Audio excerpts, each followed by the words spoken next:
तेबे नमस्कार बंधुगण आईपीएल देखा मिली एक बड़ धमाका गोटे पटे विराट कोहली को आरसीबी एवं अन्यपटे लखनऊ सुपर जायंट्स किंतु आज मैदान में केवल जनकर राज थिला से हूँ आरसीबी केमिति आरसीबी बॉलर माने लखनऊ बैट्समैन मान को आंठाई देले ऋषभ पंत केमिति इंजुरी शिकार हेले आउ केमिति मात्र 15 ओवर रे खेल शेष कला आरसीबी सबकिछि जानिया भिडियो को शेष जाए देखंतु। तेबे हाँ दर्शक बंधु आज भाग्य आरसीबी साथी थिला टॉस जीति प्रथम बॉलिंग करिया को निष्पत्ति नहीं आरसीबी अधिनायक यही निष्पत्ति जे संपूर्ण सठिक थिला ताहा प्रथम किछि ओवर ही जना पड़गला। तेबे आरसीबी बॉलर माने एही मैच रे निया भली बॉलिंग करथिले लखनऊर कौनसी बैट्समैन को क्रीज रे सेट हेबाकू सुजोग देई नथिले पावर प्ले मध्य ही लखनऊर टॉप ऑर्डर धूलिसात हो जाइथिला किंतु एही मैच रे एक अघटन घटिगला।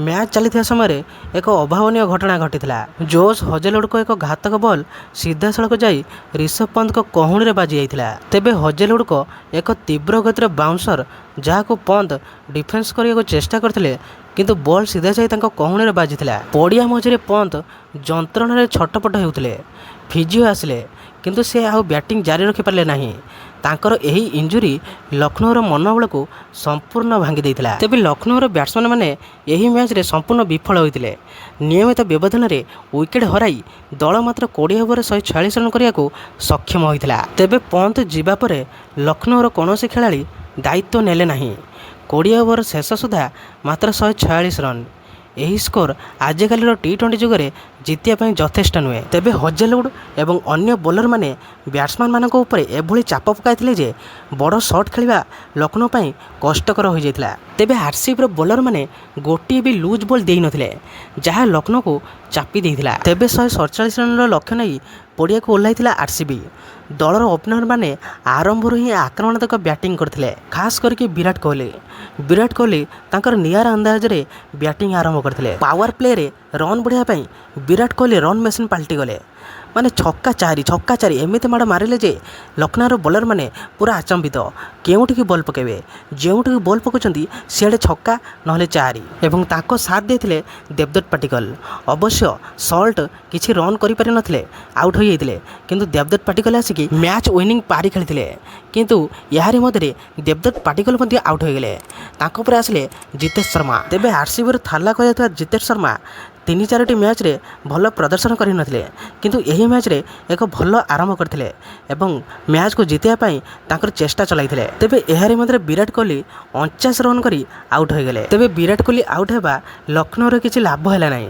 कारण विराट तांको टीम रो स्कोर को एते आगो को नै जाइथिले जे से आउट हेले भी किसी चिंता नथिला मैच एते एकपाखिया होइथिला जे 15.1 ओवर आरसीबी यही मैच को जीति नैथिला यही विजय सह आरसीबी पॉइंट टेबल निज स्थिति मजबूत करिछि। तेबे लखनऊ टीम विषय कहया गले गतकाली मैच रे जहाँ घटिला ताहा कौनसी दुस्वप्न ठारू कम नथिला ऋषभ पंत आहत होई बाहर को जिया परे लागुथिला जे जेमिति एलएसजी रे बैटिंग मेरुदंड भांगी जाइछि।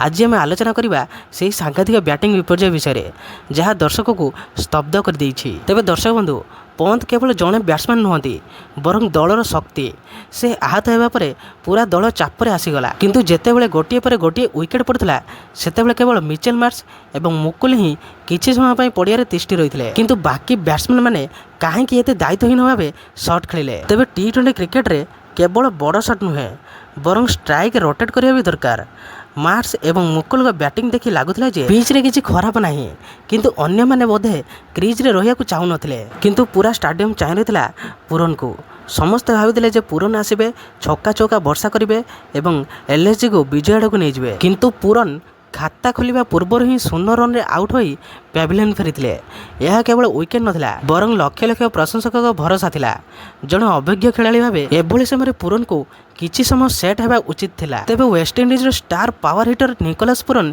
एभली भावे आउट होई पैविलियन फेरिबा समस्त को निराश करिसंती विशेषकर टीम मालिक संजीव गोहिका भरोसा आज संपूर्ण भावे भांगी जाइछि। तेबे एही मैच रे जेतेबेले लखनऊ को एक बड़ स्कोर आवश्यक थिला सेतेबेले क्रीज को आसीथिले पूरन समस्त भाविथिले जे आज पूरन को बैट रो छक्का चौकार वर्षा हेबो मालिक संजीव गोहिका मध्य बड़ आशा नहीं गैलेरी रे बसिथिले किंतु हेला ओलटा मात्र किछि बॉल सामना करी 0 रन रे आउट हो गले पूरन लगातार फेल होची पूरन को रणनीति स्पिन हेउ कि पेस सबुठ से असहाय देखा जाउछन। तेबे आपण माने जानिथिबे संजीव गोहिका जड़े एमिति मालिक जी निज टीम प्रदर्शन को नहीं खूब गंभीर रुहति।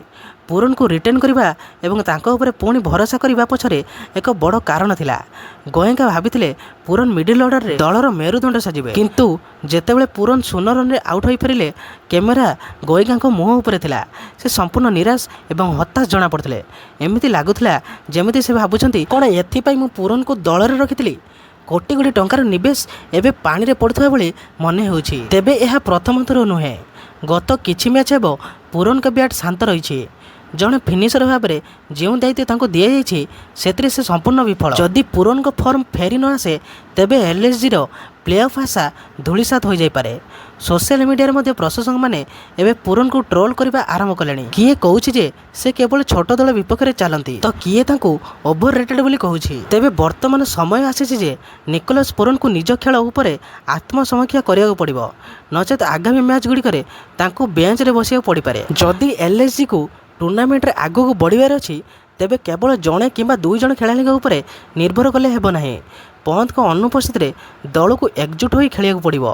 आशा करूछु आगामी मैच रे एही लज्जाजनक प्रदर्शन देखिया मिलबनी। तेबे दर्शक बंधु आगामी मैच रे पूरन को खेलेबा कि खेलेबा उचित नुहे आपण मानक मतामत कमेंट माध्यम निश्चय जणाइबे। सेहीपरि एपटे रॉयल चैलेंजर्स बेंगलोर विषय कहिया गले आरसीबी फैन मानक पई एबे एक बड़ खुशीर समय आसी। टीम रे वर्तमान फॉर्म देखि लागुछि कि एथर प्लेऑफ रे केही तांको अटकाई परिबे नाही। प्रथमे बैटिंग कले 250 रन बाड़े देउछंती एवं बॉलिंग कले विरोधी दल को 150 रन रे अटकाई देउछंती। चालंतु जानिबा एही परिवर्तन पछर प्रकृत कारण कौन। तेबे प्रथमे कथा हेबा आरसीबी रो बैटिंग यूनिट उपरे। एबे लागुछि कि प्रत्येक बैट्समैन गोटे गोटे अलग जोश रे अछन। जदि आरसीबी प्रथमे बैटिंग करूछि तेबे 200 रु 250 रन तो गोटे मामूली कथा हो गलानी। सल्ट एवं विराट को भली अनुभव खेलाड़ी माने एमिति एक मूलदेह पकाउछंती जे विरोधी बॉलर निरुपाय हो जाउछंती। सेही परि मिडिल ऑर्डर्स रे एबे एमिति पावर हिटर्स अछंती जे कि शेष 5 ओवर रे 80 रु 90 रन सहज रे बाड़ी देउछंती। तेबे विरोधी टीम रो प्रत्येक बॉलर एबे डरी रहउछंती, कारण चिन्हसामी हेउ बा बाहरे आरसीबी बैट्समैन मानकर बैट निया उगाड़ुछि। तेबे बैटिंग तो सबुबले आरसीबी शक्ति थिला, किंतु एही सीजन रे बॉलिंग यूनिट जहाँ करुछि ताहा सतरे प्रशंसनीय। विरोधी टीम रो मेरुदंड भांगी देबारे आरसीबी बॉलर माने एबे मास्टर बनी गलेनी। प्रथम 6 ओवर रे 2-3टी विकेट नहीं विरोधी को चापरे पकाई देउछंती। शेष ओभर गुड़िकर मध्य यर्कर एवं स्लो बॉल रो एमिति प्रयोग हेउछि जहा द्वारा विरोधी दल 150 रन भितर ही सीमित रही जाउछंती। जदि बॉलिंग एमिति भल रहे तेबे आरसीबी को हराइबा असंभव। एबे प्रश्न उठुछि जे प्लेऑफ रे एंट्री केते सहज। तेबे बंधुगण आरसीबी रो रन रेट एबे एते भल अछि जे जदि से माने आगो को थिबा मैच गुडी करे 60% भी विजयी होंती तेबे टॉप 2 रे रही परिबे। किंतु आमे भूली जिबा कथा नुहे जे क्रिकेट गोटी अनिश्चिततार खेल। कोन आरसीबी सतरे एथर प्लेऑफ रे जाई परिबो? आपण मानकर मतामत कमेंट माध्यम निश्चय जणाइबो। तेबे दर्शक बंधु आपण मानकर फेवरेट टीम किए? कहा पाई आपण आईपीएल देखुछंती? केउ प्लेयर को आपण माने अधिक पसंद करूछंती? आपणकर मतामत कमेंट माध्यम निश्चय जणाइबो। आ एई भली प्रकार वीडियो देखिबा चाहुतले वीडियो रे लाइक एवं चैनल को सब्सक्राइब कर दबो।